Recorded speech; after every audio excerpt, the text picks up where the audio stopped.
Hai tetangga-tetangga Mami Okse. Cerita kali ini berasal dari tetangga Mami yang ada di Jawa Barat bagian timur sana. Nah, tetangga, jadi tetangga Mami ini nggak mau nih disebutin daerahnya. Sebelum kita masuk ke ceritanya, ya pastinya jangan lupa like, komen, dan subscribe. Kan tetangga-tetangga Mami pada sultan. Nih tetangga, di tahun 1986 ada sepasang suami istri, kita sebut aja namanya Pak Rudi dan Ibu Asih. Pak Rudi dan Ibu Asih ini bekerja sebagai seorang petani, tapi petaninya yang nggak punya sawah gitu, cuman ya ngejual jasa aja. Jadi ya pendapatannya juga nggak seberapa gitu, ya yang dirasa nggak cukup untuk memenuhi kebutuhan selama sebulan. Nah, dari situ Pak Rudi itu melihat tetangganya yang memang sudah terlebih dahulu merantau ke Jakarta, dan selang 1 tahun Pak Rudi dan Ibu Asih ini memperhatikan tetangganya yang semakin ke sini semakin membaik kehidupannya, bisa dibilang mewah lah ya pada zaman itu. Dan dari situ Pak Rudi dan Ibu Asih kok tertarik untuk ikut juga merantau seperti tetangganya, kita sebut aja Pak Tatang. Nah, pada berarti tahun 87 ya, memutuskan untuk Pak Rudi pergi dan Bu Asih ke Jakarta untuk merantau.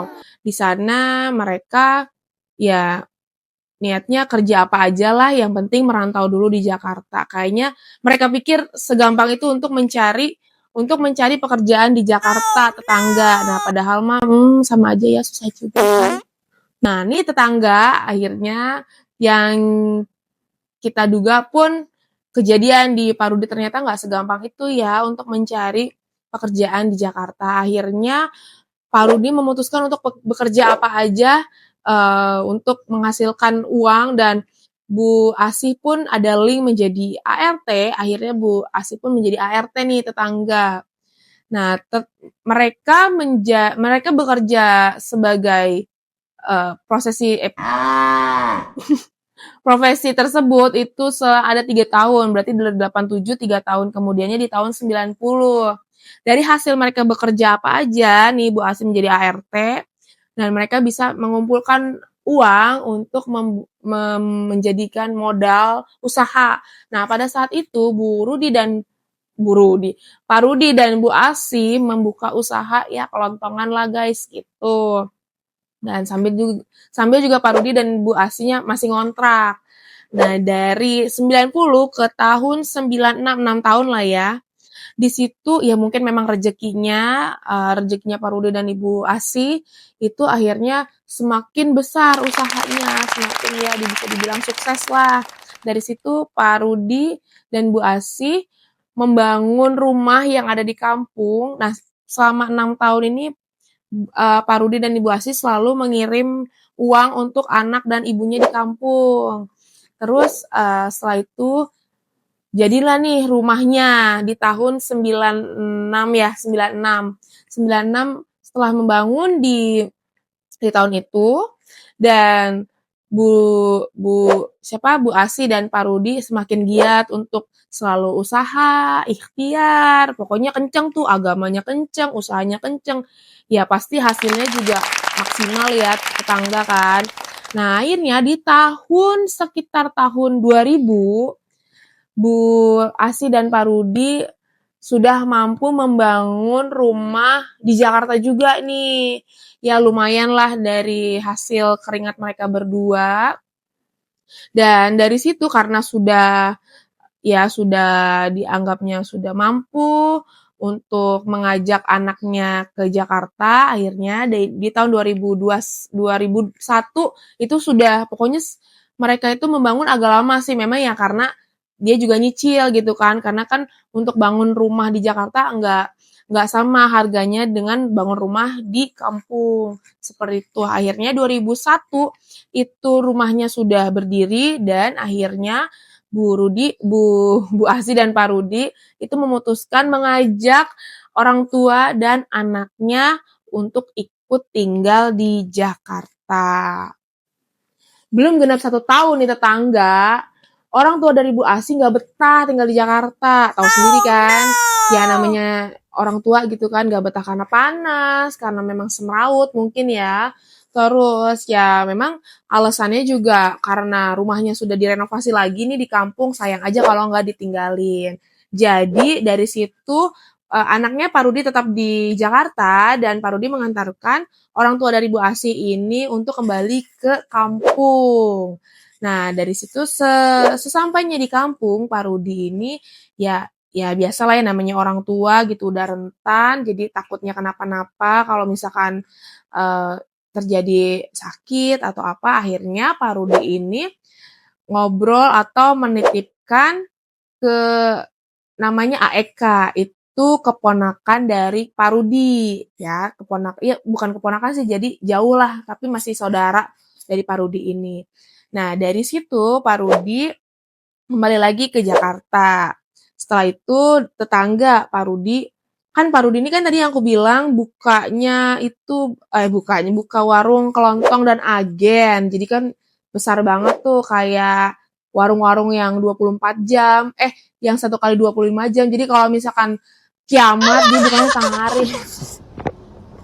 Kalau yang tahu nggak usah itu ya, nggak usah komen udah skip aja, jangan berisik. Nah, kita balik lagi nih. Jadi ini kan dari situ Pak Rudi dan Ibu Asih nggak ngelupain tuh kewajibannya untuk selalu kirim uang ke orang tuanya yang di kampung melalui dulu tuh ya karena belum di kampungnya itu belum ada bank, banknya juga jauh, cuman ada di ya kabupaten lah, ini kan jauh dari rumahnya, dari rumah Bu Asih ke yang di kampung ke bank itu jauh banget, akhirnya lewat pos karena kalau pos itu ada di setiap kecamatan.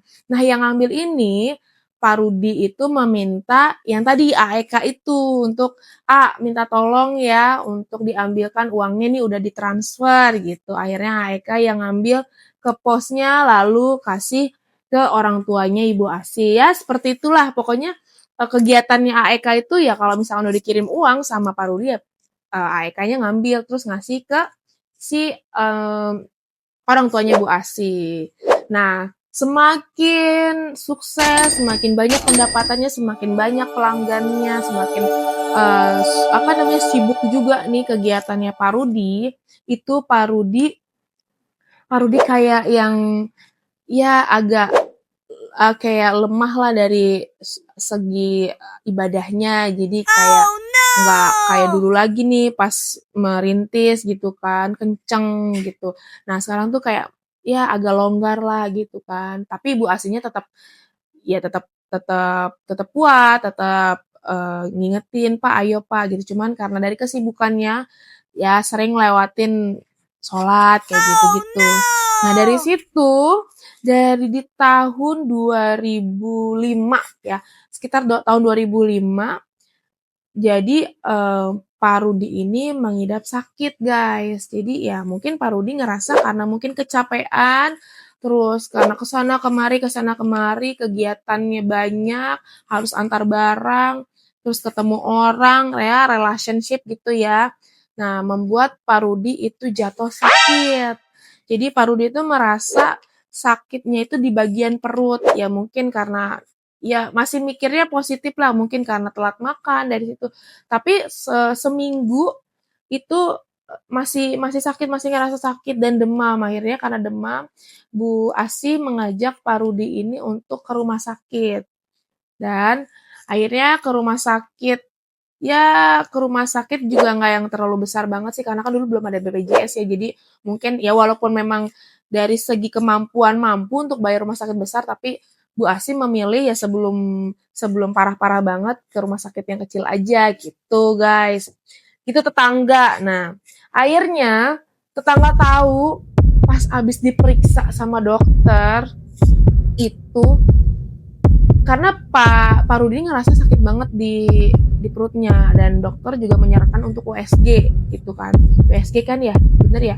Terus abis USG itu ternyata apa tetangga dokter tidak menemukan penyakit apapun di dalam badannya Pak Rudi.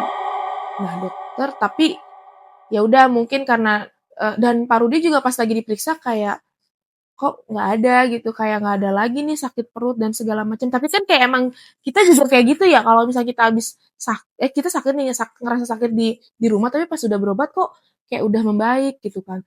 Tapi di situ karena memang eh, ada alasan ada alasan lain yang memang dokter menyarankan untuk Pak Rudi ini diopnam. Jadi akhirnya Pak Rudi diopnam.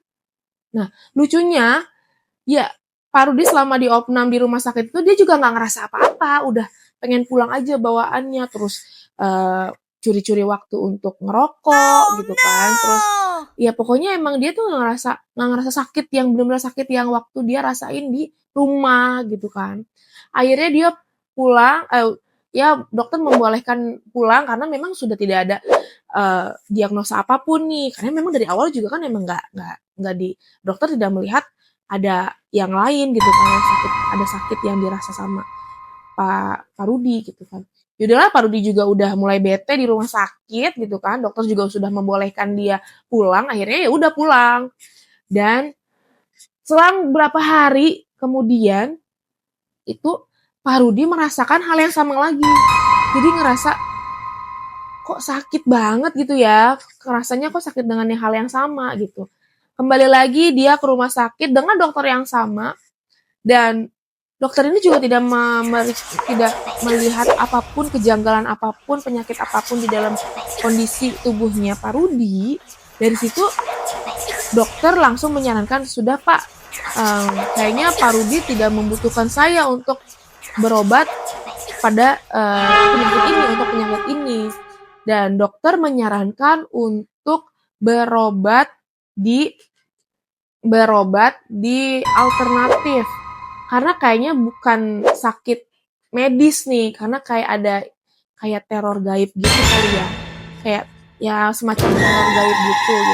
Tapi ini dokter nggak ngomong kayak gitu sih, cuman mengarah ke situ karena dokter bilangnya bukan sakit yang medis gitu kan, yang harus diobatin dengan medis. Nah dari situ karena dokter sudah menyarankan untuk berobat alternatif, jadi Pak Rudi dan Ibu Asih mencari informasi tentang ya orang pinter. Nah, tetangga, setelah Pak Rudi dan Ibu Asih sudah mengikuti arahan dari dokter yang berobatnya ke alternatif, nah udah tuh mereka lakuin, tapi ya sudah mencoba ke sana kemari tetap nggak ada perubahan dari Pak Rudinya, nggak sembuh-sembuh nih. Nah, akhirnya ya udahlah, Pak Rudi juga ngerasa pasrah, terserah, kalaupun memang sampai dia meninggal ya udah sepasrah itu Pak Rudi. Tapi dari situ ya namanya mungkin jalan Allah kali ya. Adalah tuh dari pelanggannya Pak Rudi ini yang memang ya mungkin pas ngelihat Pak Rudinya sakit gitu, kok sakitnya lama banget, dirasa lama banget. Akhirnya Pak Rudi menceritakan, terus si pelanggannya itu memberikan informasi tentang orang pintar. Nah, si Pak Rudi juga ya nggak mau gitu kan, kayak udah capek aja, udahlah nggak usah, kemarin juga udah kemana-kemana, udah masih kayak gini-gini aja. Tapi si pelanggannya itu memberikan testimoni kali ya, intinya testimoni bahwa memang orang pintar itu kayaknya coba dulu aja, ya mudah-mudahan dari sini bisa sembuh, kalaupun memang ya enggak ya namanya juga ikhtiar gitu. Dan Pak Rudi Pak Rudi ya udah ikutin arahan dari pelanggannya ini. Besokannya mengajak Bu Asi untuk berobat ke orang pintar yang dikasih tahu dari pelanggan itu. Nah, dan di sana sudah sampai nih di daerah ya masih Jawa Barat juga sih ya. Terus udah sampai di sana, ternyata tetangga dari situ orang pintar ini membenarkan bahwa penyakitnya Pak Rudi ini memang penyakit kiriman. Astagfirullahaladzim, ada aja ya orang. Nah, ya udah akhirnya ternyata memang terjawab juga gitu kan, benar bahwa ini memang kiriman. Terus, nah si orang pintar ini nggak kasih obat, nggak kasih apa-apa gitu, cuman kayak ditanya sama orang pintarnya, Pak Rudi, mohon maaf, apakah memang Pak Rudi ini ibadahnya seperti apa gitu kan, kayak ya udah Pak Rudi menjelaskan nih bahwa memang semenjak si ya kegiatannya padat gitu ya, jadi ya dari situ ya agak lengah lah gitu ibadahnya. Dan orang pinternya bilang, ya itu Itu yang bikin si penyakit ini gampang banget masuk ke Pak Rudi. Jadi orang pintarnya menyarankan bahwa yang pertama ibadahnya dikencangin lagi Pak. Ini demi kebaikan Bapak, demi memang ya kita salah satu kewajiban kita sebagai Muslim karena kan Pak Rudi Muslim ya gitu. Terus kalau bisa ditambahkan lagi dibaca Al-Qur'annya begitu. Terus dari orang pintarnya juga nggak cuma itu doang, dan dia memberikan saran untuk menanamkan pohon kelor di depan rumahnya. Nah, itu salah satu, ya udah akhirnya diikutin. Dan yang bikin amaze-nya lagi, yang bikin shock dari Pak Rudi dan Ibu Asih ini, dan kan untuk alasan untuk mempercayai orang pintar tersebut karena orang pintar ini beda dari orang pintar yang alternatif kemarin tuh yang sebelumnya. Dia memberi kayak dia tuh tahu gitu letak posisi rumahnya Pak Rudi itu ada di mana, jadi kayak ini titiknya, ini ada rumah ini yang seperti ini gitu kan. Dia pokoknya tahu, oh kok ini orang tahu, kok ini bener, oh mungkin ini bener kali ya. Yaudah akhirnya diikutin lah tuh saran dari orang tersebut. Keesokan harinya Ibu Asih melakukan semua hal yang disarankan oleh orang pintar kemarin. Ya karena kan Pak Rudinya juga ya bisa tiduran aja kan. Jadi semuanya itu dilakuin sama Ibu Asih. Dan betul aja nih, seminggu setelah itu Pak Rudi memang membaik nih. Aduh, sampai belepotan mulu ya. Minum dulu guys. Nah, dan bener banget nih tetangga dari seminggu itu, ya dari kondisinya Pak Rudi membaik nih. Nah, tapinya pada malam hari setelah seminggu itu ya, jadi karena kan memang disarankan sama orang pinternya itu kan sholatnya lebih rajin, terus tambah baca Al-Quran gitu ya. Nah, betul aja nih pas suatu malam itu Pak Rudi ya biasalah kumpul sama anak-anaknya di ruang tamu sambil bercanda-canda gitu kan. Nah, Pak Rudinya juga udah pukul aduh belibet, jam 9 itu anak-anak udah naik ke atas ke kamar masing-masing, tapi Pak Rudi itu masih di depan TV tetangga. Nah, akhirnya Pak Rudi sampai tertidur sekitar jam 2-an itu kok Pak Rudi kayak dengar gitu, sak-sak kayak orang lewat ke belakang dapur. Nah, terus kayak apa nih gitu ya. Terus, nah pas dia kayak manggil-manggil orang gitu kan, mungkin manggil anaknya kali ya, takutnya mungkin anak-anaknya lagi ke dapur terus minta tolong temenin, tapi kayak ada suara gitu, kayak ada suara ke dapur, entah mau ngambil makan, entah mau karena dapur sama kamar mandinya tuh samping-sampingan gitu. Jadi mungkin dikiranya dipanggil nih anaknya gitu, sebut aja namanya Romi. Romi nih. Biasanya tapi manggil AA gitu kan. A gitu. Karena suaranya makin lama makin keras gitu kan. A, ngapain gitu. A, tapi Pak Rudi itu masih posisinya tuh masih merem gitu. A. Karena nggak ada sautan apa-apa, nggak ada jawaban apa-apa.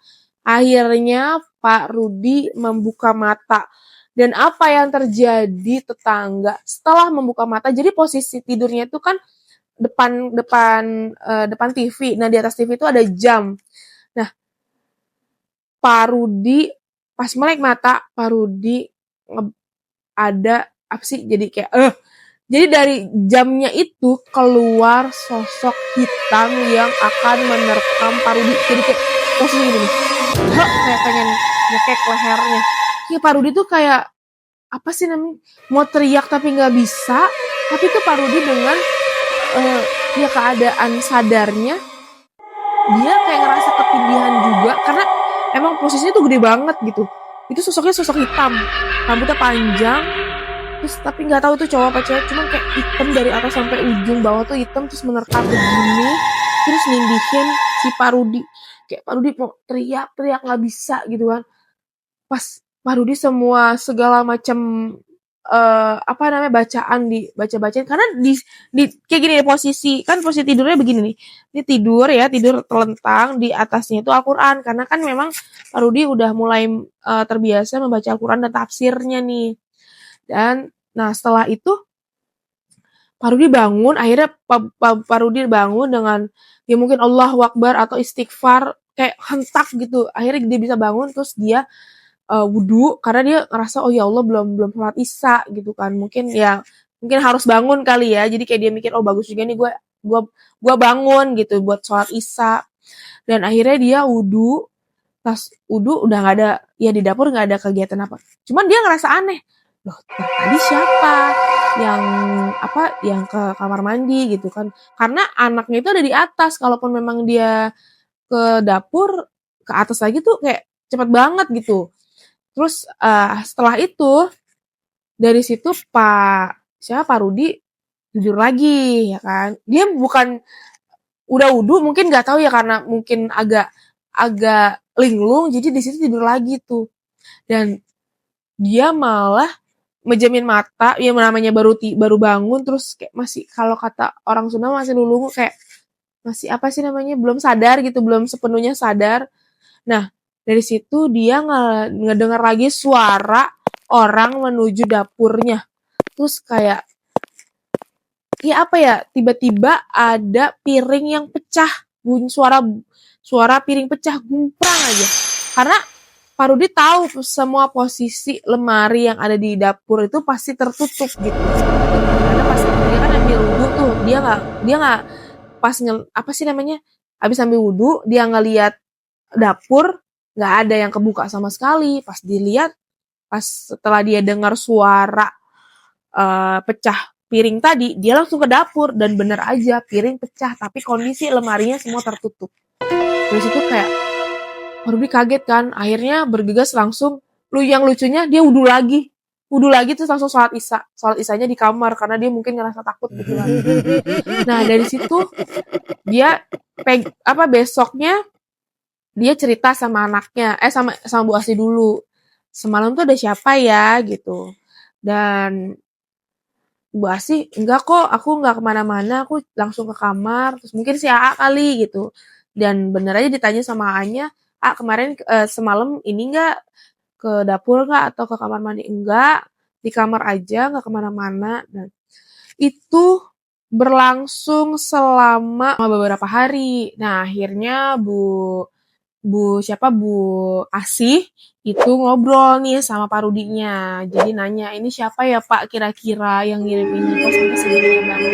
Misal nggak suka sama kita, nggak suka karena apa? Perasaan kita tuh ya baik-baik aja gitu sama tetangga, sama saudara gitu ya. Perasaan Bu Asih nih saat dia ngobrol sama Pak Rudinya.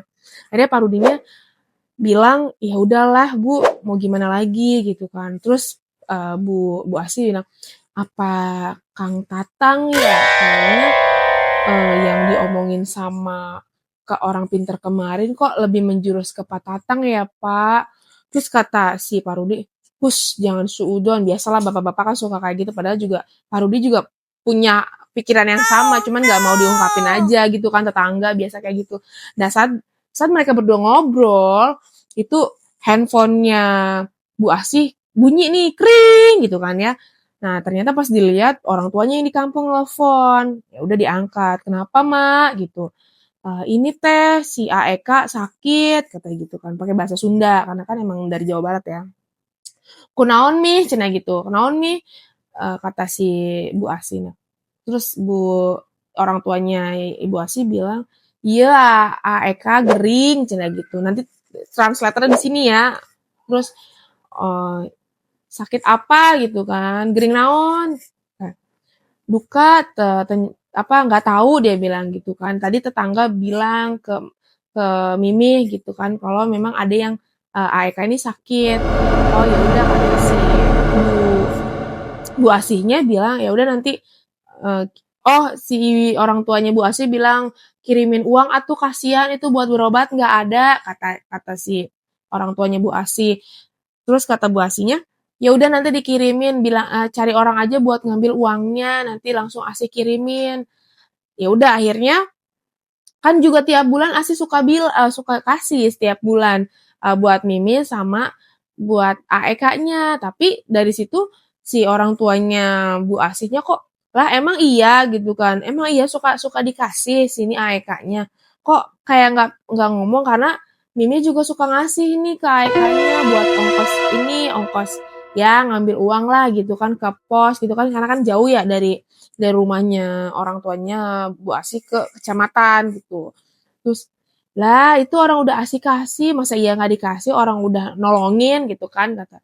"Ih tahu gitu mah Mimi nggak usah ngasih," kata si orang tuanya. Ya udahlah akhirnya perbincangan itu intinya nanti si Bu Asih itu ngirim uang. Nah pas akhirnya uangnya udah nyampe nih, terus karena cepet nih dia nyari yang ekspres kali ya, saat itu udah ada bank bank BRI gitu ya, bank BRI gitu di situ. Terus akhirnya udah langsung ditransfer, langsung diambil sama tetangganya orang tuanya Bu Asih. Nah langsung Bu Asihnya juga nengokin AEK-nya, langsung ketok-ketok gitu kan. "Kunaon, sakit apa?" gitu kata si ibunya orang tuanya Bu Asih teh. "Duka Mi, ini semuanya kerasa," kata dia gitu, "kok sakit perut." Jadi yang sakit perutnya tuh kayak semacam yang dirasain sama Pak siapa namanya? Pak siapa sih? Pak Rudi, ya Allah tetangga, emak-emak banyak lupanya ya. Nah, Pak Rudi itu. Terus ya udah akhirnya udah ngobrol-ngobrol gitu, ya udah akhirnya dikasih uangnya, nih uangnya dari Teteh Asih buat berobat, nanti besok dianterin aja sama ini gitu. Ya pokoknya diminta dianterin lah sama yang ngambil uang tadi. Akhirnya dari situ ya orang tuanya Bu Asih cerita ke Bu Asihnya, nelfon lagi nih. Nah, teh si AA gering kata gitu kan. Si Eka geringnya kayaknya sama kayak kemarin yang diceritain sama eh, Pak Rudi gitu kan, si Audi gitu. Terus akhirnya kayak si Bu Asinya juga bingung, ya Allah kenapa lagi, siapa lagi nih ngirimnya, kasihan banget sih kok AEK lagi yang dikirimin gitu kan, takutnya kan begitu ya. Tapi mudah-mudahan enggak lah, ya biasalah suruh berobat. Nah, akhirnya ya si Bu Asihnya itu udah nggak kejadian apa-apa lagi nih. Udah nggak ada sosok hitam itu udah nggak pernah muncul lagi dan si Parudinya juga udah mulai tenang nih kan. Akhirnya si siapa orang tuanya Bu Asih itu telepon lagi. Pokoknya dia update tentang kondisinya AEK gitu kan. Teh ini kayaknya kok AEK makin kesini makin parah sakitnya gitu. Gimana ya kasihan gitu kan. Terus ya udah tuh dibawa ke dokter lagi aja. Ya udah tuh dikasih duit lagi. Kasih duit lagi pokoknya sama Bu Asihnya untuk berobat. Nah, mungkin si AEK-nya juga ngerasa nggak enak kali ya karena kok semuanya dibiayain sama si Bu Asihnya.